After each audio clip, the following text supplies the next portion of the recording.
Platón nació en 427 a.C. en Atenas. Discípulo de Sócrates, escribió una gran cantidad de diálogos, en la mayoría de los cuales puso a su maestro como personaje central. Platón desarrolló una teoría según la cual todas las cosas particulares pueden entenderse en virtud de participar de ideas universales. Estas ideas son el objetivo de la filosofía. Con este planteo, Platón inauguró nada menos que el pensamiento metafísico occidental.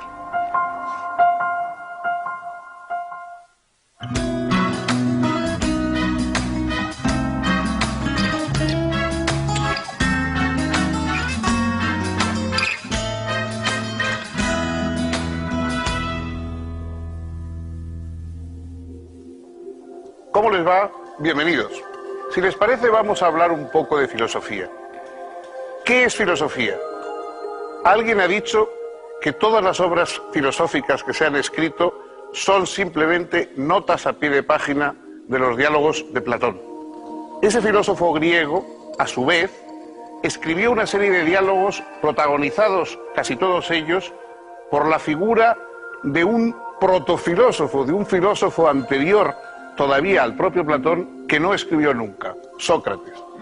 Un personaje extraño, humorístico, que algunos tenían por un bufón, que otros tenían por un personaje subversivo, que deambulaba por Atenas sin ninguna prosopopeya, sin darse importancia, sin considerarse un gran profesor, simplemente preguntando a los ciudadanos de la polis, de Atenas, si sabían qué era la belleza, qué era la verdad, qué era la justicia, y cuando ellos, riendo y considerando que eran temas muy sencillos, le daban una respuesta convencional, él comenzaba a hacer preguntas sobre esa respuesta convencional hasta poner en claro que al menos no sabían cuál era la respuesta. No es que Sócrates ofreciera una respuesta definitiva, pero demostraba que los demás tampoco sabían eso que creían que estaba tan claro y tan fácil. Platón recoge esos diálogos protagonizados por la figura de Sócrates, de ese personaje que sin énfasis, sin adoptar un aire de gran sabio, sin darse ningún tipo de importancia, ni por supuesto decir que tenía ninguna autoridad de tipo divino, ese personaje que se acerca a los demás de hombre a hombre con una interrogación en los labios, es el inicio de la filosofía. Así empieza todo. Así nos lo contó Platón, y vamos a intentar ahora saber cómo fue, quién fue ese Platón a cuyos diálogos dan origen a todo el resto de la filosofía occidental.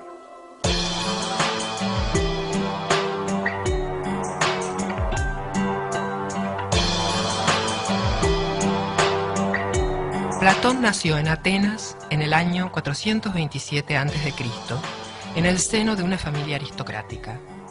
Fue testigo de la guerra del Peloponeso, entre Atenas y Esparta, en la que llegó a combatir, y también de la decadencia ateniense, sacudida por una tiranía oligárquica primero y por una democracia populista y demagógica después.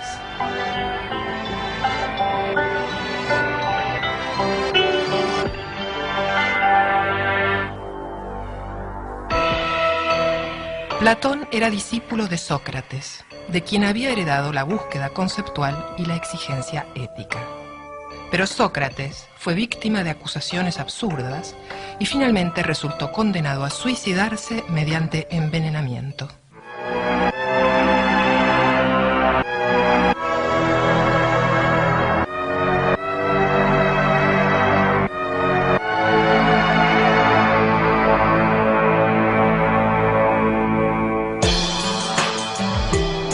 Preocupado por la crisis moral y política ateniense, Platón puso todas sus energías en tratar de establecer entre sus conciudadanos un ideal de justicia y de respeto por la verdad.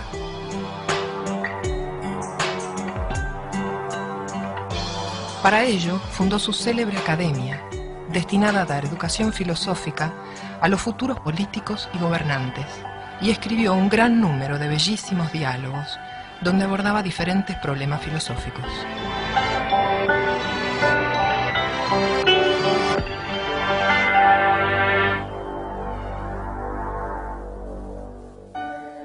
Los Los diálogos se pueden dividir en tres grandes grupos. Los diálogos tempranos, en general, plantean un problema y terminan sin dar una respuesta concluyente. Son los más fieles al espíritu socrático. Más que solucionar un problema determinado, aspiran a revelar lo problemático de nociones que habitualmente se adoptan sin reflexión. Los diálogos medios o de madurez son en los que expone básicamente la teoría de las ideas, entre los que se encuentran las obras más conocidas de Platón como El Banquete, El Fedón y La República.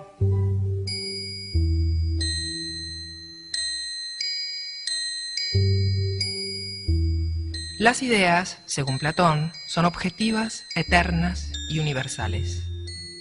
Los triángulos concretos, por ejemplo, pueden ser imperfectos y terminan por borrarse o desaparecer, pero la idea de triángulo, en cambio, es perfecta e inmutable. Es por la idea de triángulo que podemos reconocer que ciertas figuras geométricas, a pesar de lo diferentes que puedan ser entre sí, en tamaño, color, etc., son precisamente triángulos. Lo mismo ocurre con otras ideas no geométricas, como las de justicia, belleza, etc.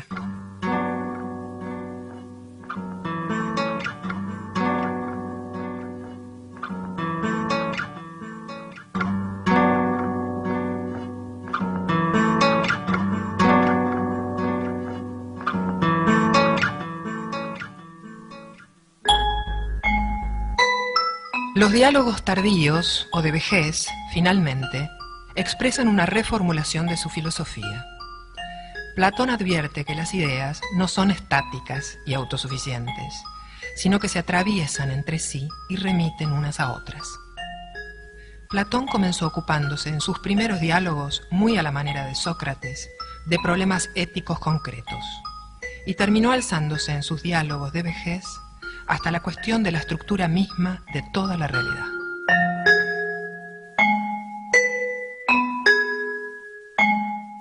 Una de las cuestiones centrales de la filosofía, a partir ya del propio Platón, ha sido buscar qué tienen en común las cosas detrás de su aparente diversidad. Nosotros vemos que hay una infinita diversidad de cosas distintas y algunas de ellas las agrupamos en una especie de clases o colectivos. Hablamos de árboles, de hombres, de peces, de estrellas, y quiere decir que esa diversidad de cosas tiene algo en común. Ese algo en común que tienen las cosas de un mismo género, de un mismo rango, es lo que más o menos Platón llama idea. Las ideas son algo así como los arquetipos a partir de los cuales se diseñan toda la diversidad de un grupo de cosas. Todos los hombres, todos los peces, todos los árboles, las plantas, lo que se quiera. Es decir, cualquier género que uno quiere tomar. Eso es lo que hay que buscar. Eso no es aparente, no se ve. Es decir, nosotros vemos la diversidad de las cosas diferentes, nunca vemos la idea, el concepto. Por eso Platón supuso que esas ideas, esas categorías arquetípicas a partir de los cuales se organiza la realidad, pertenecen a otro orden, a un orden que da sentido al nuestro, pero que está más allá de él. Eso es lo que sale a buscar ese huido de entre los hombres que va a buscar las ideas para mirarlas frente a frente. Los demás, en el fondo de la caverna, están sometidos a ver puras sombras o sombras de sombras incluso, hasta que rompen la cadena, es decir, hasta que se ponen a pensar, porque la forma de liberarse por parte del ser humano es entregarse al pensamiento, y salen afuera a mirar las ideas frente a frente. Esa experiencia de liberación es lo que en su apología Sócrates, a punto de ser condenado a muerte, él dice: una vida sin examen no merece la pena de ser vivida. Es decir, una vida sin que en un momento rompamos con la rutina, con las sombras y salgamos a buscar las ideas en sí mismas, no merece la pena de ser vivida. Este es el criterio filosófico a partir del cual nace toda la trayectoria del pensamiento occidental.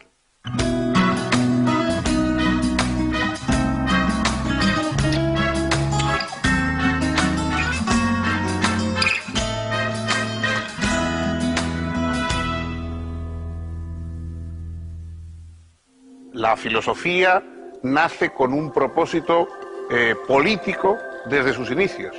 Y Platón es uno de los filósofos con más conciencia y más exigencia política. Él lo que quería no era simplemente una reflexión sobre el mundo, sino una reflexión sobre el mundo que hiciera mejor la ciudad, la convivencia y la organización de los seres humanos. A esa organización mejor, él llamaba justicia. Justicia es la organización de la polis, de la república, de la situación de la comunidad humana, la situación adecuada, es decir, aquella postura en que cada cual está en su sitio. La justicia es que cada cual tenga lo que le corresponde y que cada cual desempeñe el papel que mejor le puede ir en la colectividad. Y sobre eso Platón reflexiona en uno de los diálogos, quizá el más famoso de todos sus diálogos, La República, en la que lo que se plantea es en qué consiste verdaderamente una ciudad bien organizada.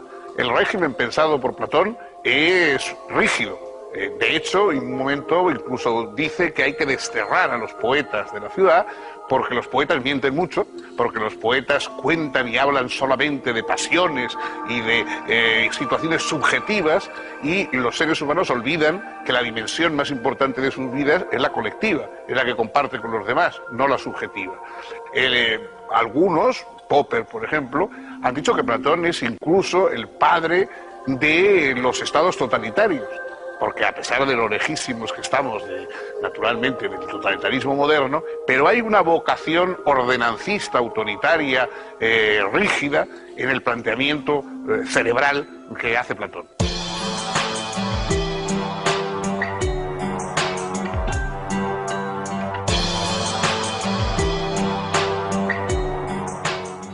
Con la democratización creciente de la polis griega, el discurso político tuvo cada vez más importancia. Quien podía argumentar eficazmente a favor de sus opiniones e intereses era capaz de obtener apoyo y consenso. La oratoria se convirtió en una herramienta apropiada para acceder al poder, y cientos de ciudadanos estaban dispuestos a pagar para que se les enseñase tal habilidad. Surgieron así los sofistas, maestros itinerantes que, entre otras cosas, enseñaban a hablar en público. Su influencia fue muy importante, y algunos, como Protágoras y Gorgias, fueron especialmente famosos. Platón los consideraba representantes de la falta de compromiso con la verdad y el relativismo, pues enseñaban a argumentar tanto a favor como en contra de cualquier posición. Para Platón, en cambio, solo la verdad merecía ser defendida. Por eso prefirió llamarse filósofo, es decir, amante de la sabiduría, en vez de sofista, que nombraba a quienes simplemente vendían sabiduría.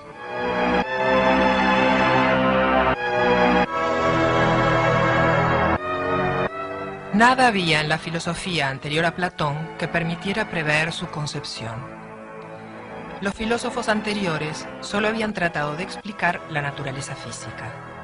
Pero ahora, a partir del pensamiento platónico, la ética, la política y la estética encontraron también su lugar en la reflexión filosófica, al lado de la tradicional pregunta por la realidad física y los problemas del cambio y la permanencia que habían ocupado ya a Heráclito y Parménides, entre otros.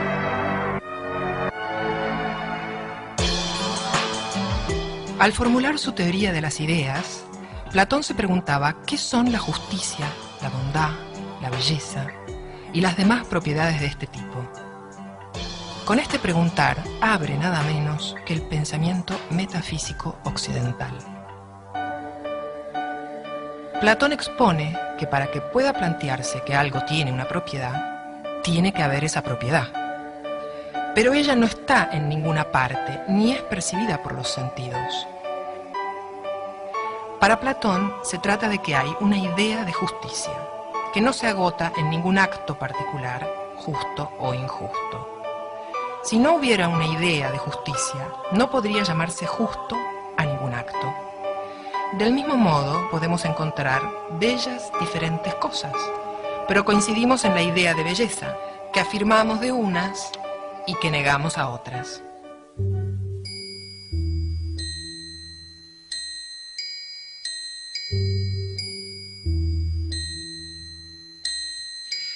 Platón expone que el filósofo es quien puede progresar desde las cosas bellas hasta la idea de belleza. El filósofo puede ascender de un cuerpo bello a todos los cuerpos bellos, y de estos a las bellas normas de conducta, y de ahí a los bellos conocimientos, y terminar en el conocimiento de la belleza absoluta, de la belleza en sí. Si la idea de belleza fuera solo subjetiva, si fuese distinta en cada hombre, nadie sabría a qué se refiere otro al decir que algo es bello. La vida en común sería entonces imposible. Esa vida en común exige, según Platón, que podamos compartir algunas ideas que están en la base de toda comunicación. En particular, la idea de justicia. Pueden variar nuestras valoraciones respecto de qué cosas son justas y cuáles no, pero no puede cambiar aquello por lo que persisto en llamar justas a algunas conductas. Es porque hay una idea eterna, objetiva y universal de justicia, que es posible alcanzar consensos éticos o políticos.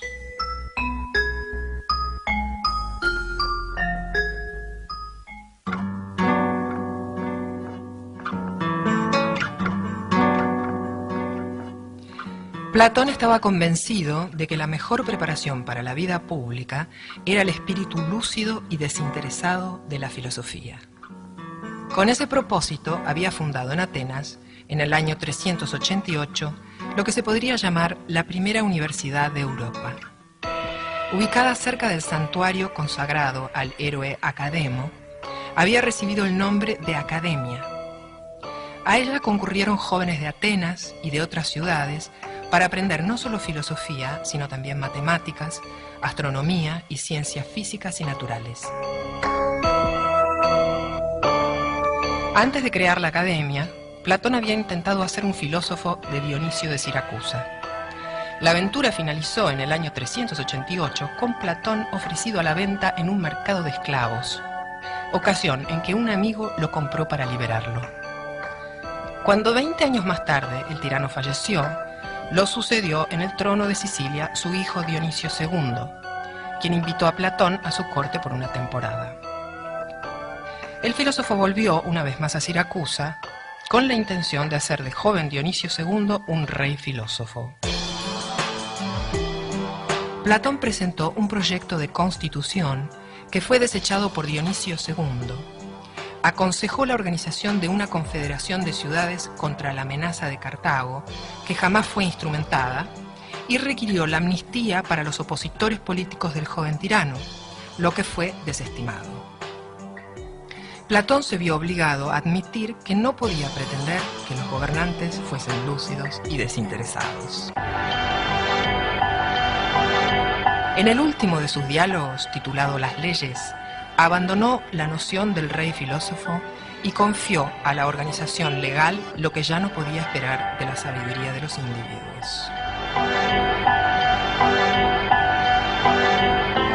Este es el diálogo más extenso, un diálogo donde Platón ofrece un segundo modelo de Estado, después del de la República, pero un modelo pautado exclusivamente por leyes, a diferencia del modelo de los diálogos medios, donde importa sobre todo que los filósofos gobiernen y pareciera que la ley ocupa un lugar secundario.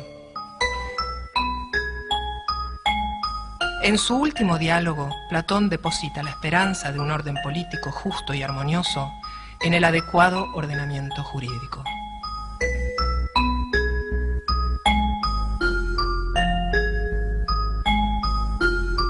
La influencia de Platón en todo el pensamiento, en toda la vida intelectual y colectiva de Occidente, no se puede exagerar. Probablemente, dejando aparte quizá alguna figura religiosa como la de Cristo, es imposible encontrar a nadie que haya tenido una influencia más profunda, más duradera, más extensa que Platón. La obra de Platón sigue siendo leída, sigue siendo comentada, sigue teniendo una extraña frescura, una extraña espontaneidad todavía. Muchos grandes filósofos, muy importantes, muy interesantes, han quedado para ser estudiados por los especialistas o necesitan muchas introducciones, muchos comentarios, porque realmente hoy nos encontramos ante ellos pues un poco desconcertados, no entendemos bien cuáles son sus preguntas, por qué dicen lo que dicen, qué problemas tratan de resolver, etc. Pero sin más, cualquiera puede leer directamente los diálogos de Platón y encuentra algo como la emoción del pensamiento y la emoción de la filosofía. Muchas veces le preguntan a uno, yo quisiera empezar a interesarme, estoy interesando por la filosofía, ¿por dónde empiezo? Evidentemente por algunos de los diálogos platónicos. Leer el Gorgias, leer la República, leer el Fedro, leer el Banquete sobre el amor, leer cualquiera de los grandes diálogos platónicos es la mejor introducción a la filosofía, porque ahí sigue estando vivo, activo, bullente, la aventura del pensamiento.